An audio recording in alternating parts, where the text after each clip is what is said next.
Good morning. As I indicated on Thursday at the government, while I could give some of these speeches in Arabic, I think you'd be disappointed if the AUB president didn't speak in the language of instruction for the last 130 years. First of all, I'd like to say thank you to Mrs.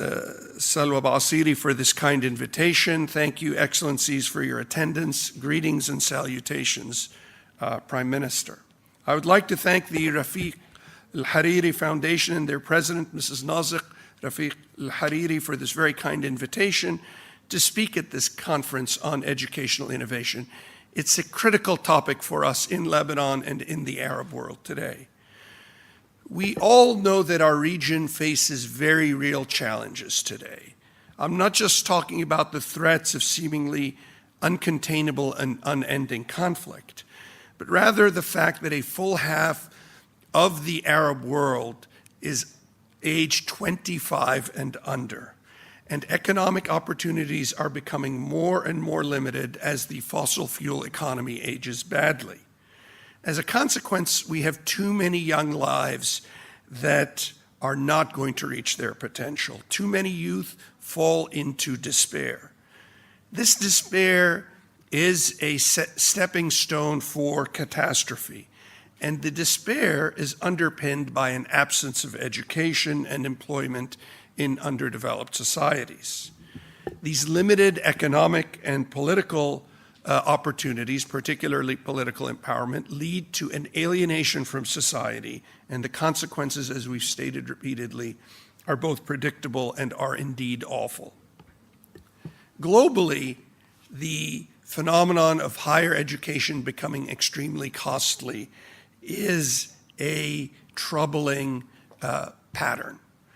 This has the effect of worsening social cohesion. We've seen this in the United States, manifested in the latest election, where the people with the lowest level of education voted for a candidate who ran a campaign, quite candidly, of misinformation. And I'm sorry to say this, since he's the elected president, of overt lies. This is the effect of worsening social cohesion because people start to believe non-facts. These facts, the need to rely on data and on science, is a central tenet of education. What is at the core of this challenge with educating people? One of the challenges has been the increasing unaffordability of higher education. This is something we at the American University of Beirut are not guilt-free of. In recent years, we've increased our tuition at a rate of about 8.9% per year until this last year, when we capped a year of negotiating with the students by promising that tuition would not increase by more than 3% for any of the next 4 years. The trend that we observed is concerning because it threatens to put the American University of Beirut and our peers in the best universities in Lebanon and in the Arab world in a situation where we are more economically elite than we are intellectually elite. And many of our outstanding graduates, had we had this situation, including the former Prime Minister, would not have had this opportunity if we did not focus on intellectual excellence as opposed to economic excellence.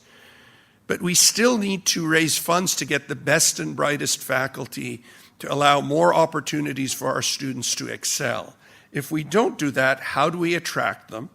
And how do we recruit and retain some of the very best and brightest faculty? Frankly, it was the recognition of this very same dangerous situation, which was highlighted in a New York Times article in September of 2014, when I was considering another job, showing that even American families were no longer able to afford to educate their children, that made me all the more enthusiastic at taking this opportunity. More than anything, the opportunity to contribute in this once-in-a-lifetime capacity in a meaningful way is what brought me back to Lebanon. The significance of AUB in its 150th year cannot be overstated. We are, without question, the oldest and finest university in the Arab world, and not just in Lebanon. We've used this last year to examine the lessons of the past, not to be arrogant, not simply to celebrate, but to try to be self-critical in order to learn. One thing has not changed since Daniel Bliss and others founded the university in 1866. we remain determined to make an impact on society, on knowledge, and to serve those less fortunate so that they can transform the society around them. Part of that is to recognize that we cannot do this alone, as Mrs. Basiri just said. We have the best faculty in the region, the most influential alumni, and some of the best and most innovative students, and incredibly dedicated staff. We are the second largest employer in Lebanon after the government, the largest private employer, but we have peers and we have to start treating them as peers. That is part of our outreach with, in particular, the Université Saint-Joseph and with other peers so that we can have together a thriving liberal ethos that can transform Lebanon and the Arab world. In every sense of the word, AUB is a community of truth seekers, of scholars, in a region where this kind of discourse can often be dangerous. Now more than ever, we have to leverage our very real impact to transform Lebanon and the Arab world. How do we do that? Well, if you look at the truly great societies of human history, for example, post-revolutionary France, they understood the needs to bring societies together, whole societies. Paris, after the French Revolution, was reconstructed with middle-income housing, working-class housing, and housing for the elite, all in proximity so that fear of the other would be dissipated as people got to know each other, as they learned together, as they grew together. These principles of the late 18th century and early 19th century in France, even more so than England, essentially eradicated the bases for class warfare. This is a fundamental tenet of a great educational institution. We bring people together and we try to overcome and put in the past the fear of the other. This was at the basis of the founding fathers of AUB, or the Syrian Protestant College. They came here to proselytize, to convert from Catholicism, from Druze, from Sunni, from Shiite, from Maronite religions into the Protestant faith. Failing that, they managed to convert far more successfully than they ever would have dreamed the greater society of Lebanon into an aspirational society of education, a society whose best and brightest believe in a secular tomorrow. How do we maintain that? How do we widen access to our education? How do we increase the diversity of campus with kids from every corner of Lebanon and the Arab world and beyond the Arab world?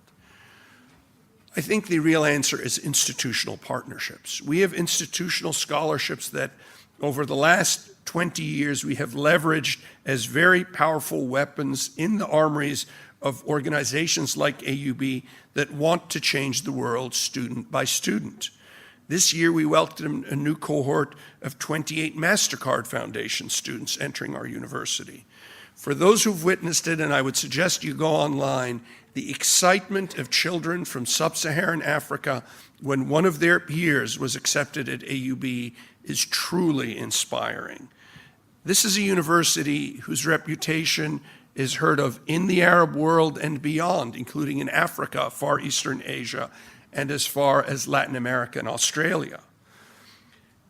Mixing students from Sub-Saharan Africa, from Palestine, from Syria, from Iraq, from all over the Arab world, from Eastern Asia, I believe is a formula to develop dynamic and cohesive groups that can help give a rebirth to the liberal ethos that we aspire to in Lebanon and beyond.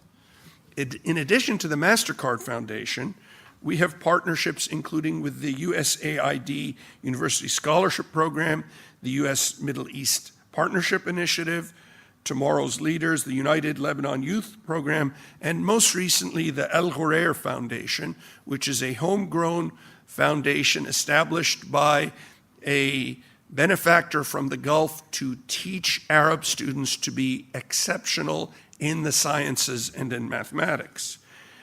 What we bring to the table from the perspective of academic excellence, we are balancing also with civic engagement and leadership elements, as well as targeted psychosocial support, academic support, and career education. Simply put, our goal is not just to educate great students, but to grow the leaders of tomorrow for Lebanon, for the Arab world, and now for Sub-Saharan Africa. AUB's successful submission of this almost $27 million grant from the MasterCard Foundation has allowed them to expand that program from the Faculty of Health Sciences to be a cross-university collaboration. We have students in every faculty, making it a perfect model for thriving interfaculty growth planning and administration. USP's achievement has been to reach an agreement with the U.S. Agency for International Development to fund it not just from year to year, but for us and for the Lebanese American University, 3 cohorts of students, and to pledge $42 million for cohorts of students over the next 5 years. This indicates ongoing faith in the programs that we build at AUB and elsewhere. The MEPI Transformational Leadership Program just received its largest award of almost $5 million to bring in 26 students from across the MENA region, especially from Palestine, Syria, and Iraq, but also from Morocco, Tunisia, and other countries. The United Lebanon Youth Program funds extraordinary students from the Palestinian refugee camps. We don't hear much discussion about these kids with all the excitement of the Syrian refugee camps, but they have been in this country in many cases for almost 70 years, and they continue to produce outstanding students. AUB is a visa for these individuals, and we currently have about 100 of these ULIP programs there. And finally, El Khuri has brought 25 new students who are 100% funded to excel in science, technology, engineering, and mathematics. Overall now at AUB, we have 400 students on full financial aid. 400 students with these partnerships that don't pay anything, that get room and board to be educated as leaders, transformative leaders for tomorrow's Arab world. We would perhaps be forgiven for patting ourselves on the back and saying you're doing your part, but instead I've challenged our leadership team to increase that by 50% in the next 3 years. We would like to have 600 students at AUB from Lebanon, the Arab world, and Africa who get a full education and benefits without paying anything for their AUB education. Why? Because there's nothing like an AUB education, in our opinion, and the more we can provide to the widest and most diverse group of students in different societies, the more we can build leaders and extinguish the fear of the other that has been the cancer of societal stability for Lebanon and the Arab world. Just this last Friday, a group of AUB students, including USP scholars, who formed a club about 2 years ago called the Students for Sustainable Energy for All, celebrated the completion of a remarkable project. I want to tell you a little bit about this project. This project cost $90,000 that they raised themselves to provide solar lighting to a village in Majd al-Akkar. This is one of the most deprived villages. This is one of the areas where, if you look at your warnings from different countries, they tell people not to go, but our students completed this project on time, in the same time and at slightly lower cost than a professional firm would have done it. This is really remarkable work. This is a recent but perfect model for a collaboration, an example of what we need for tomorrow's Lebanon. We need people